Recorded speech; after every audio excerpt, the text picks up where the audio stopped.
Hana Hashimoto, 6th Violin, written by Chieri Urigaki and Chin Ling.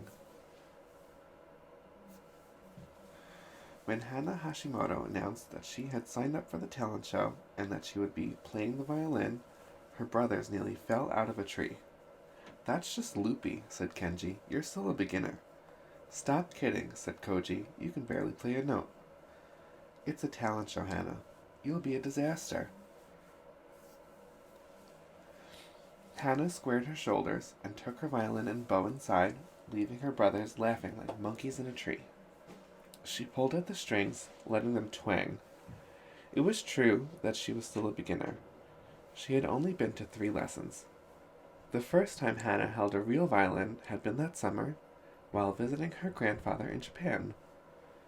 Long, long ago, her grandfather had been part of a great symphony orchestra in Kyoto. Oji-chan had been second violin and once played in front of the imperial family. Oji-chan played every morning. From his study, the clear, bright notes would drift upstairs through the shoji screen doors where Hana slept on sweet-smelling tatami mats and coax her awake as gently as sunshine. Oji-chan usually played classical pieces by Mozart or Mendelssohn or Bach. But in the indigo evenings, while Hana and her brothers ate ice cream and oranges, Oji-chan would sit on the veranda and play requests. Hana always asked for a song about a crow cawing for her 7 chicks. Whenever Oji-chan played it, Hana would feel a shiver of happy sadness ripple through her. Oji-chan didn't play just songs. He could also make his violin chirp like the crickets Hana tried to find in the tall grasses. He could pluck the strings to mimic the sound of raindrops on the oil paper umbrella Hana twirled under her during summer storms. And when the first fireflies emerged at twilight, Oji-chan could compose a melody that seemed to make them dance higher and glow brighter than ever before. At the end of each day, as Hana lay with her head resting on a cool buckwheat pillow, Oji-chan would play a lullaby so soothing that sleep would fall over her like a blanket.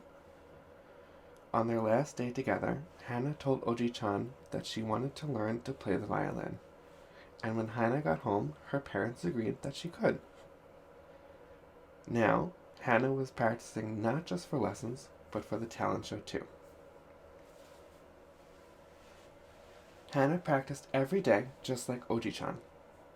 And every day her brothers fled the house with covered ears, complaining about the horrible noise.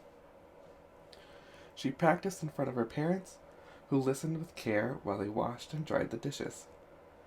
She practiced in front of her dog, Jojo, who cocked his head and sometimes growled at the strange sounds Hana made. And she practiced on her own in front of an old photo of Oji-chan from his symphony days. Alone, Hana could pretend she was performing in front of an audience so appreciative that they called for encore after encore. The day of the talent show arrived, and the school auditorium thrummed with excitement. Backstage, Hana waited with a walloping heart. A dozen acts, including 5 other violinists, had already gone before her. Finally, Hana heard the master of ceremonies call her name. As Hana walked onto the stage, her violin tucked under her arm and bow gripped tight in her hand, an oceanic roar filled her ears. Things seemed to be moving in slow motion, and for one dizzy moment, Hana thought, Kenji and Koji were right. This is going to be a disaster. She wished she could turn into a grain of rice and disappear into a crack between the floorboards. She could hardly see with the spotlight in her eyes. Yet, as Hana looked out into the audience, certain faces appeared to her, as if through a telescopic lens. She could see her brothers melting into their seats. She saw her best friend Jazz give her 2 thumbs up, and there her smiling mother and her father, camera in hand. Hana held a breath, then ballooned her cheeks before letting it out. With a whoosh, the roaring in her ears receded. Then, as everyone seemed to disappear beyond the light shining down on her like a moonbeam, she remembered. Gambaru no yo, Hana-chan. Do your best, her grandfather had told her. Oji-chan would be cheering for her. Hana swallowed her nerves like medicine and leaned towards the microphone. She would just do her best. This is the sound of a mother crow calling her chicks, she said. She placed the violin under her chin, held her bow in position, and played 3 raw, squawky noises. This is the sound of my neighbor's cat at night. She dragged the bow across the strings, and the violin yowled in loud protest. This is the sound of rain on a paper umbrella. Hana plucked the strings for a soothing plump, plump, plump. As Hana continued to play all the special sounds she had practiced, the air around her became alive with buzzing bees, and lowing cows, and squeaking mice, and croaking frogs.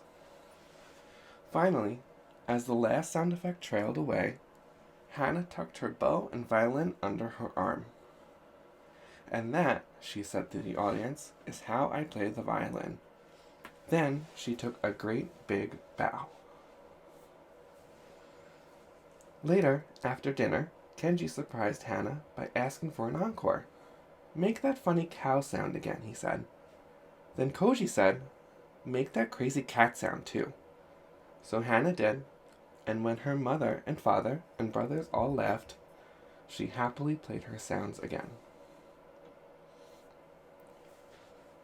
Perhaps next year, Hana would be able to perform one of Oji-chan's favorite pieces. But for now, Hana played a little melody she had been practicing, remembered from nights lit by dancing fireflies. She imagined that the notes would drift out through the window, past the bright rabbit moon, and beyond, and Oji-chan would hear them and smile. The end.